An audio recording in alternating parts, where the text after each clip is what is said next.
사랑하는 새나 친구 여러분 안녕하세요. 오늘 여러분과 함께 말씀을 나누게 된 이상욱 전도사입니다. 방심하다가 큰 코 다친다 라는 말이 있습니다. 여러분도 이러한 일을 경험해 보신 적이 있나요? 작년 말 제가 사역으로 인해 굉장히 바빴던 때가 있습니다. 너무나 바쁘기도 했고 또 제가 빠지게 되면 누군가가 그 자리를 채워야 하기 때문에 부담감이 굉장히 많았습니다.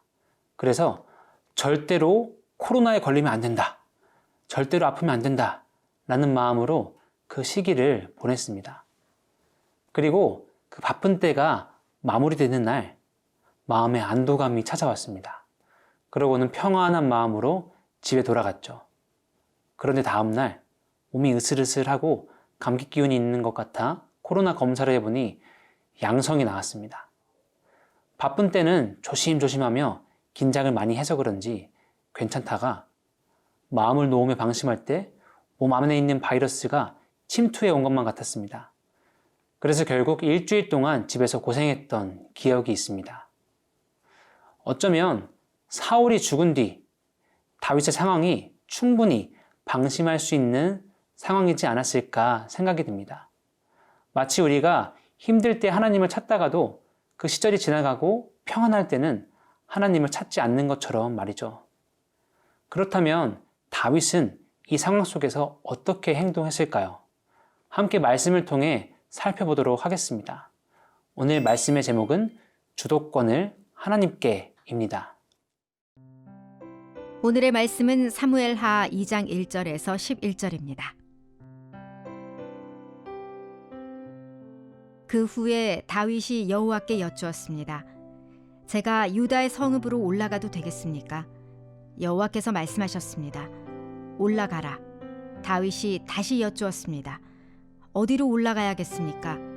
여호와께서 대답하셨습니다. 헤브론으로 가라. 그리하여 다윗은 그곳으로 올라갔습니다. 두 아내 이스라엘 여인 아히노암과 갈멜 사람 나발의 아내였던 아비가일도 함께 갔습니다. 다윗은 그와 함께 있던 부하들도 그들의 가족들과 함께 가서 헤브론의 여러 성들에 정착하게 했습니다. 그때 유다 사람들이 와서 거기서 다윗에게 기름 붓고 그를 유다의 집을 다스릴 왕으로 삼았습니다. 다윗은 사울을 장사 지낸 사람들이 길르앗 야베스 사람들이라는 말을 듣고는 심부름꾼들을 길르앗 야베스 사람들에게 보내 말했습니다.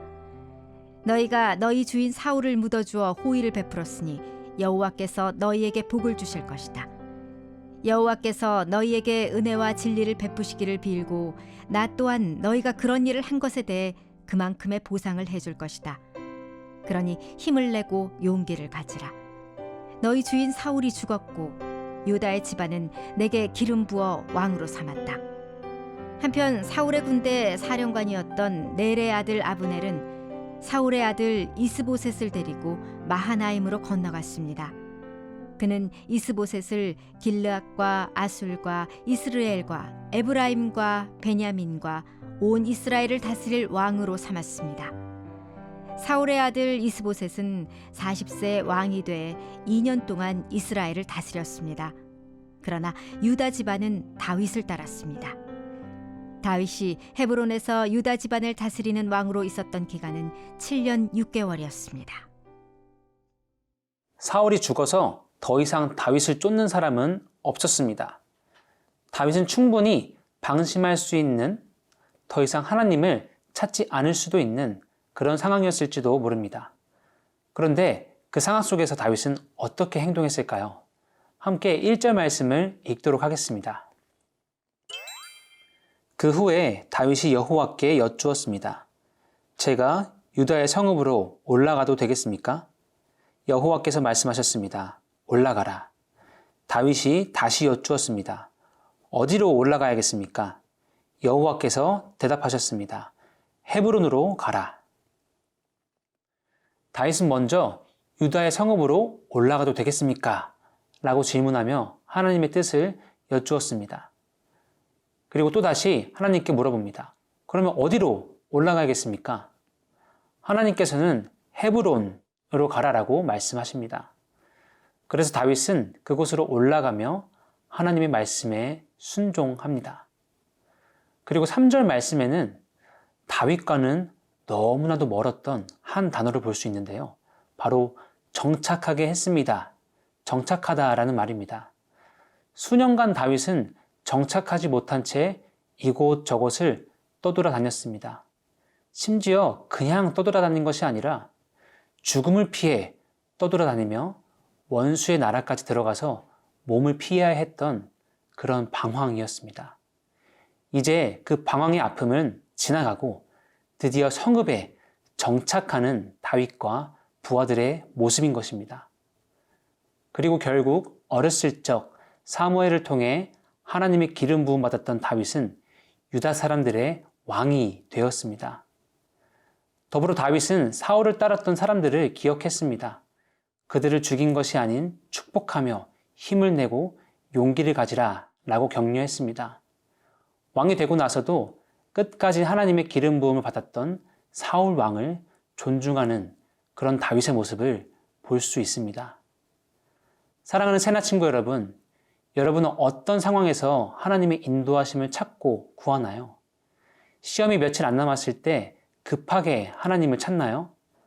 혹은 시험 기간이 아니어도 어려운 순간이 아니어도 늘 하나님의 뜻을 구하며 순종하며 살아가나요? 이제 몇 주만 지나면 시험을 치르게 되는 친구들이 있을 텐데요.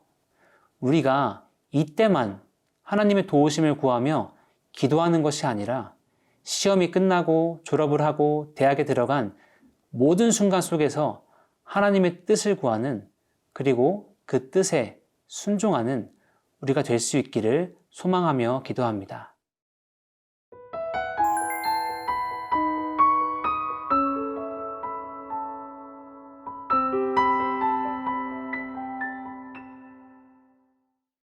고생 끝에 낙이 온다는 말처럼 다윗의 고생은 지나가고 좋은 일만 남아있는 그런 해피엔딩으로 마무리가 되었다면 너무나 좋았을 것 같습니다.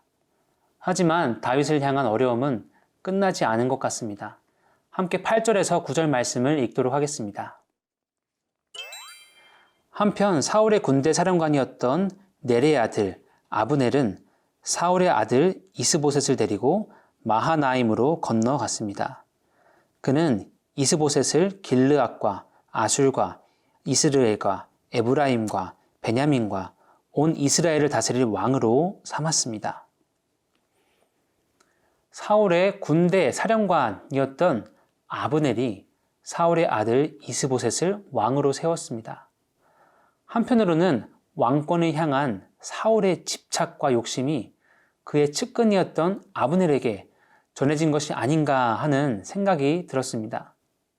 사무엘서의 말씀을 보면 지금까지 이스라엘의 왕은 하나님의 기름 부음 받은 자들로 세워져 왔습니다. 그리고 4절 말씀에만 봐도 한 개인이 아니라 그 지역의 백성들이 다윗을 왕으로 삼은 것을 볼 수 있습니다. 하지만 이스보셋은 한 개인, 아브넬을 통해 왕으로 세워진 것을 알 수 있고, 또한 다윗과는 다르게 기름 부음 받았다는 구절이 없는 것을 확인할 수 있습니다. 즉 하나님의 기름 부음을 받고 백성들의 인정을 받은 다윗, 기름 부으심이 없이 한 개인의 선택으로 이스라엘의 왕이 되었던 이스보셋, 이 둘이 대조되고 있음을 알 수 있습니다. 사랑하는 새나 친구 여러분, 사울의 죽음으로 일단락되는 상황인 것만 같았지만 그 상황 속에서 사울의 군대 사령관 아브넬의 그 삶의 주도권은 여전히 자신에게 있었습니다. 하지만 오히려 주도권을 가져가도 괜찮을 것만 같았던 다윗은 자신이 아닌 하나님께 자신의 인생의 주도권을 드렸습니다. 그렇다면 지금 여러분의 인생의 주도권은 누구에게 있나요? 하나님께 있나요? 혹은 사울 그리고 아브넬과 같이 내 스스로 나의 삶을 이끌어가고 있나요? 세상은 하나님께 인생의 주도권을 드린다는 것을 바보 같다며 손가락질합니다. 하지만 우리의 창조주이신 하나님께서 우리 인생의 주인이 되신다는 것은 바보 같은 일이 아니라 그 무엇보다 지혜로운 일임을 다윗을 통해 깨닫고 기억할 수 있기를 소망합니다. 오늘도 우리의 삶의 순간순간을 하나님께 드리며 순정하며 살아가는 하루가 되기를 소망합니다. 우리의 창조주 되시며 삶의 주인 되신 하나님 아버지, 고난뿐만 아니라 평안함 속에서도 하나님의 뜻을 구하며 순종했던 다윗의 모습을 보았습니다. 우리 또한 어려움 속에서 필요할 때만 하나님을 찾는 것이 아니라 모든 상황 속에서 우리의 삶의 주인 되신 하나님의 뜻을 구하며 순종할 수 있도록 성령으로 도와주세요. 감사합니다. 예수님의 이름으로 기도합니다. 아멘.